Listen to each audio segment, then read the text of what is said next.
Iran guns down Israeli F-35 fighter jet. The aircraft reportedly entered Iranian airspace from the west, following a high-altitude corridor near the Iraqi border. Israeli media sources, speaking anonymously, hinted the operation was part of a long-range reconnaissance or pre-strike mapping mission, potentially targeting Iranian missile depots or nuclear infrastructure. Both jets were operating in low observable mode with emissions reduced. But Iranian defense systems, which have long been building redundancy into their radar architecture, were waiting.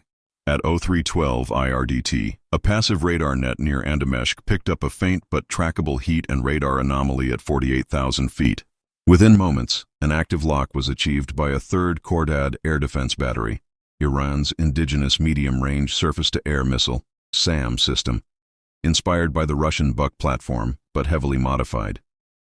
The strike at 0314, the order was given. 2 Syed 3C missiles were fired in succession, each with a dual-mode seeker capable of switching between radar and infrared homing. One missile veered toward the lead jet, the second tracked the wingman. Mid-course corrections were fed via satellite uplink and mobile radar guidance from a hidden truck-based radar array deployed days earlier. 316, the first missile struck. 317, the second aircraft attempted an evasive maneuver but was hit moments later. Witnesses on the ground in the villages outside Dezful described hearing 2 distant sky pops, low booms followed by a faint tremble. Within minutes, debris was raining down in a burn pattern spread across several kilometers of farmland. Amateur videos posted to Iranian social media before being quickly censored showed burning fragments, parts of fuselage, and what appeared to be an Israeli Air Force insignia, partially scorched but visible. The confirmation by OR5 was IRDT. Iran's state broadcaster IRIB aired a breaking report. This morning, the brave guardians of the Islamic Republic's airspace engaged and destroyed 2 hostile Israeli aircraft attempting to violate the sovereignty of the Iranian nation. Both aircraft were stealth models and downed using indigenous defense systems.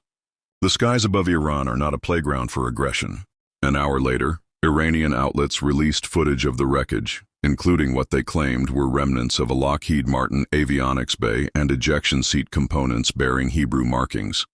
Though these cannot be independently verified, Western intelligence sources monitoring satellite data confirmed 2 aerial detonations consistent with intercept events occurred within Iranian airspace. Israel's response in Tel Aviv: Israeli military spokespeople neither confirmed nor denied the incident. However, by noon, the Israeli Defense Forces, IDF, acknowledged a loss of contact with 2 aircraft operating over international airspace during an authorized defense operation. Privately, sources within the IDF said Israel is treating the incident with utmost seriousness and has increased air patrols over northern airspace. Meanwhile, officials are in consultation with Washington, which has expressed concern over the vulnerability of 5th-generation aircraft in heavily contested environments. Strategic implications. If Iran's claims are validated, this marks a turning point. Operational stealth no longer guarantees safety. The F-35I's signature advantage, its stealth profile, was defeated by a combination of passive radar detection, mobile radar relay, and hybrid seeker missiles. Iran's air defense capabilities are growing. Years of domestic investment under sanctions have produced a layered mobile defense network that is now showing real-world effectiveness. Regional escalation.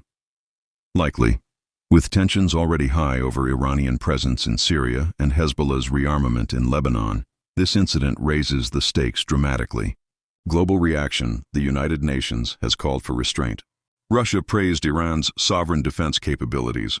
China urged de-escalation. The U.S. remained cautious in its official statements, though reports suggest CENTCOM has raised its threat posture in the Persian Gulf region. Across global defense communities, one question echoes: how did Iran shoot down not 1 but 2 stealth fighters?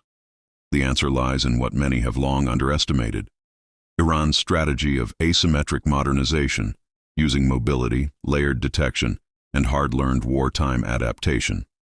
Call to action. The age of unseen vulnerabilities.